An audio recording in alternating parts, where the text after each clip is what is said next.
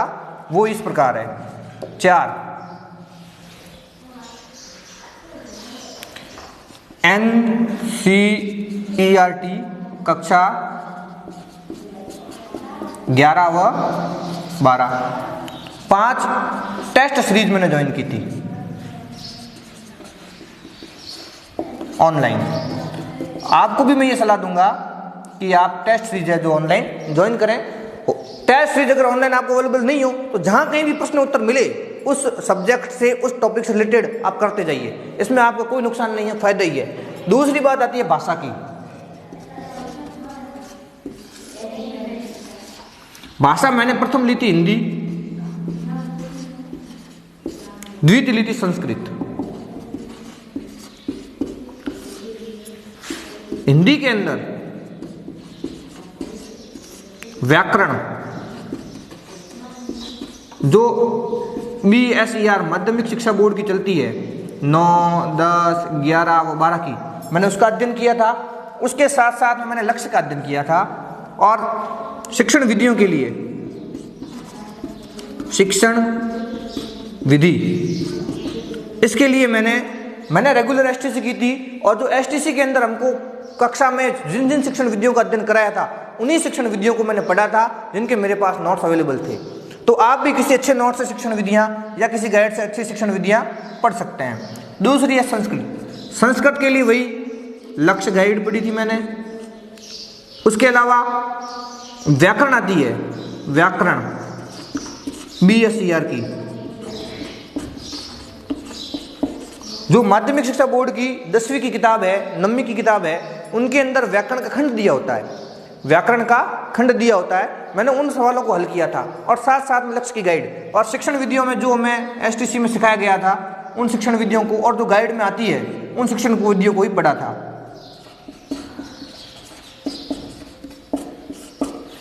पर्यावरण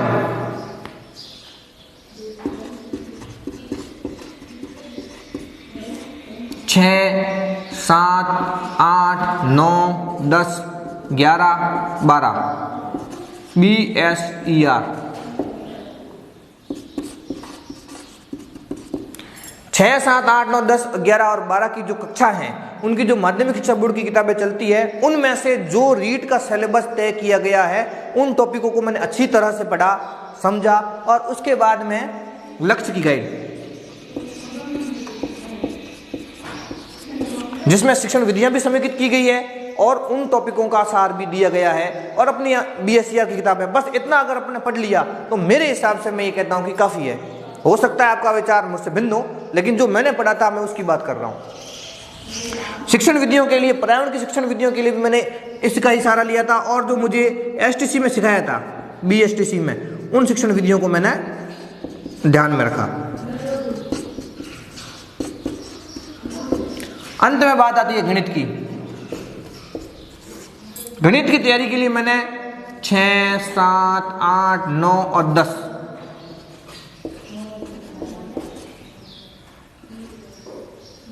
की कक्षा की जो BSER की किताबें आती हैं, यानी board of secondary education Rajasthan, उसकी किताबों का अध्ययन किया। अध्ययन केवल उन्हीं टॉपिक्स का किया जो हमारे सिलेबस से संबंधित है। ऐसा नहीं कि पूरी की पूरी किताबें नहीं, जो सिलेबस में दिया गया है उन्हीं टॉपिक्स का अध्ययन किया।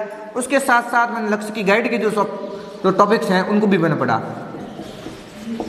और शिक्षण विधियां भी इसकी पढ़ी। और जो BSTC के अंदर मुझे सिखाया था, BSTC में जो शिक्षण विधियां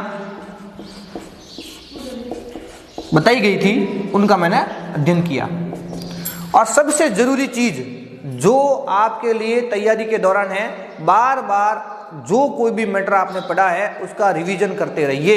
रिवीजन के साथ साथ में आपको टेस्ट सीरीज जो टेस्ट है वो देना बहुत जरूरी है। मैं बार बार वीडियो में इसी बात पर जोर दे रहा हूं, रिवीजन करिए, टेस्ट दीजिए, रिवीजन करिए, टेस्ट दीजिए। इससे क्या होगा? इससे यही होगा कि आपकी सिलेक्शन की जो चांसेस है वो बढ़ते जाएंगे। मैं यहां लिख देता हूं, बार बार रिवीजन